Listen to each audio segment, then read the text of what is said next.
김현중 씨는 몇 해 전 한낮 기온 34도였던 여름날을 잊을 수 없습니다. 한강에서 인라인 스케이트를 타다가 이상 증세를 느낀 겁니다. 갑자기 몸이 너무 뜨거운 거예요.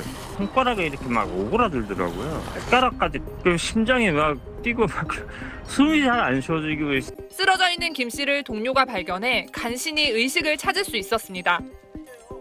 물도 뿌리고 찬물 뿌려주고 막 해주고 다 해줬어요. 겨우 깨어났죠. 그래서 기억은 했다는데 그 중간에는 이제 모르는 거예요. 올해는 유난한 무더위에 온열질 환자가 급증하고 있습니다. 지난 7일까지 653명이 발생했는데 지난해 같은 기간의 4배 정도로 벌써 6명이 숨졌습니다. 온열 질환은 서늘한 곳에서 물을 마시면 대부분 낫는데 다리가 부을 땐 심장보다 높게 다리를 올려주면 됩니다.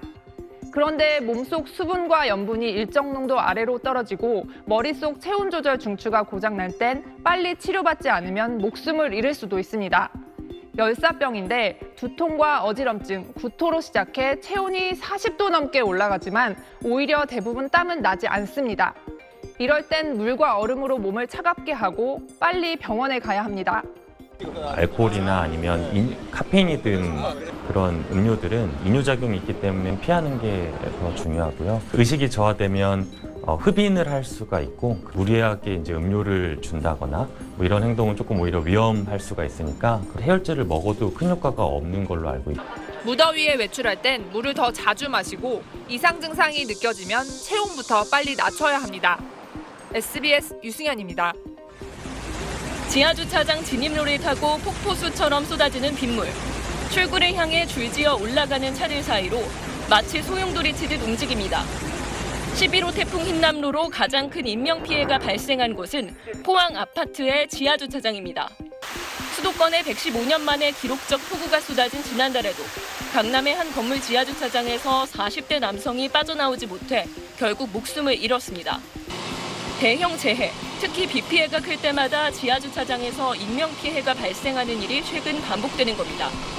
주차 공간 부족으로 깊은 지하주차장을 만드는 게 추세인데 전문가들은 이런 지하주차장이 폭우 때 심각한 위험 지역이 될 수 있다고 우려합니다. 지하주차장 진입로가 지면과 맞닿아 넓게 뚫려 있고 아래로 경사져 많은 물이 빠른 속도로 유입됩니다. 가파른 물이 들어갈 때 빨리 가죠. 그게 핵심이고 속도의 제곱에 비례합니다. 물이 한 10cm 정도 경사면을 따라서 지하주차장에 들어가면은 10cm라도 엄청난 에너지이기 때문에 또 차량이 여러 대 세워져 있기 때문에 이 사이로 와류, 즉 소용돌이 물살이 발생합니다.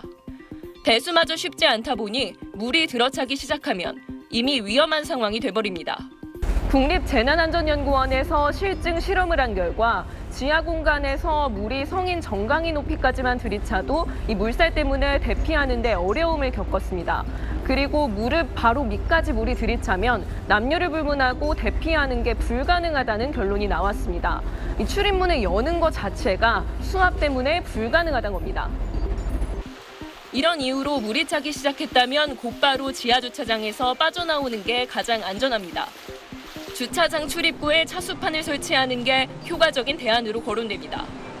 하지만 현재는 침수 피해가 우려되는 지역에 한해서만 지하주차장 차수판 설치 의무가 있습니다.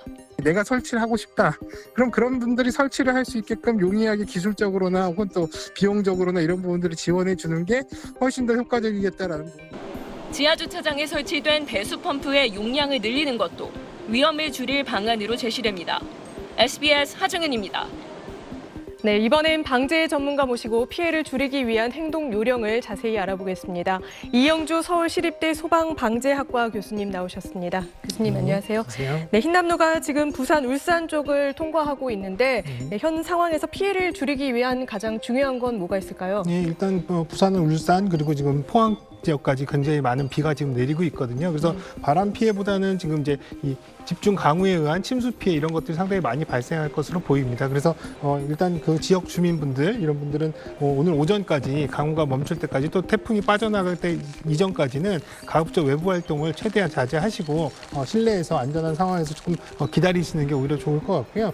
혹시라도 밖에 나가시는 경우에 이제 침수 지역이라든지 또 이제 하천의 범람 이런 것들도 지금 예고가 돼 있는 곳들이 있거든요. 그래서 이런 부분들을 하천 쪽에는 가까이 가시지 않는 것들 그리고 보행을 하실 때 침수가 된 지역에 이제 맨홀이든 혹은 또 이제 땅꺼짐이든 이런 상황들 정확하게 육안으로 확인하기 어렵기 때문에 위험하실 수 있거든요. 그래서 보행 시에 이런 부분들 안전을 최대한 확보하시면서 외부 활동을 이제 최대한 자제해 주십사 당부를 드리겠습니다.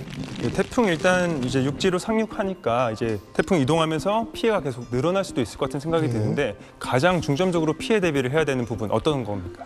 지금 이미 태풍이 이제 지나간 제주도의 피해 상황들을 보면 뭐 침수 피해도 많이 발생했습니다만 가장 많이 발생했던 피해 중에 하나가 이제 정전 피해, 예를 들면 바람에 의해서 뭐 송전선이 이제 끊어지거나 이런 상황들로 또 침수로 인해서도 이제 건물 내 이 전기라든지 이런 부분이 끊어지는 상황들이 많이 발생을 했었거든요. 그래서 아마 내륙 지역에 이를테면 이제 도심이나 이를테면 주거지 중심으로 이런 침수 그리고 또 여기에 따르는 이제 정전 이런 부분들이 많이 발생할 것으로 보입니다. 그래서 네. 이러한 피해에 대한 부분들이 지금 당장 발생하더라도 바로 복구는 어렵기 때문에 태풍이 이제 지나간 이후에 빨리 복구될 수 있는 이런 준비들은 지금부터 좀 하는 것이 필요하다 생각이 됩니다. 예. 네, 이번 태풍이 특히 남해안으로 이제 상륙한 시점과 만조 시기가 겹쳐서 해일 침수 피해가 우려됐는데 어느 정도나 되겠습니까? 예, 지금 이제 뭐 해일에 관련된 부분들은 계속 이제 어젯밤부터 계속 이제 예고가 됐었는데요. 이제 만조 같은 경우는 기본적으로 이제 바닷물 수위가 최고조에 이르는 시점 그리고 그 시점에 태풍이 이제 접근을 하면서 내륙으로 이동하면서 오히려 강한 태풍에 의해서 또 수위가 상승하는 이런 부분들이 이제 문제가 발생을 할 것으로 보였었거든요. 예, 지금 조금 전 들어온 소식인데요. 포항과 경주 형산강에 홍수 경보로 격상됐다는 소식 들어와 있습니다. 지금 점점 비가 많이 오고 하면서 그 지역 상황들이 변하고 있는 모습 같습니다. 네, 말씀 계속해 주시죠. 예, 그래서 이렇게 이제 수위가 많이 올라가는 상황에서 강한 바람이 동반된다면 이제 해안가 지역 같은 경우는 이전에 물이 들어왔던 지역보다는 훨씬 더 깊은 지역까지 침수가 될 가능성이 있거든요. 그래서 이러한 부분들이 충분히 대비가 필요할 것으로 보입니다. 그 태풍이 풍속이 굉장히 이제 관심입니다. 이제 지금 아까 저희 중계 기자들도 현장에서 몸이 막 흔들리는 모습을 많이 보였는데 초속 40m도 훌쩍 넘는다고 이번에 전망됐고 이게 어느 정도로 강력한지 좀 궁금합니다. 예, 뭐 많은 분들이 이 기자분들이 현장에 나가셔서 활동하시면서 보면 바람에 이제 굉장히 많이 흔들리시거나 행동하는데 굉장히 좀 제약을 많이 받으시는데요. 사실 뭐 저 정도 바람이라면 훨씬 뭐 우리가 얘기하는 20m/s 정도 이 정도 된다고 한다면 보행을 하시는데도 상당히 장애가 있는 제대로 걷기 어려운 정도 수준이고요. 지금 현재 최대 풍속으로 나와 있는 이제 40m/s 정도 된다고 한다면 뭐 사람이 직접 바람에 의해서 날아간다거나 큰 돌멩이들이 날아갈 수 있을 정도로 강한 위력이다 이렇게 이해하시면 되겠습니다. 교수님 말씀 감사합니다.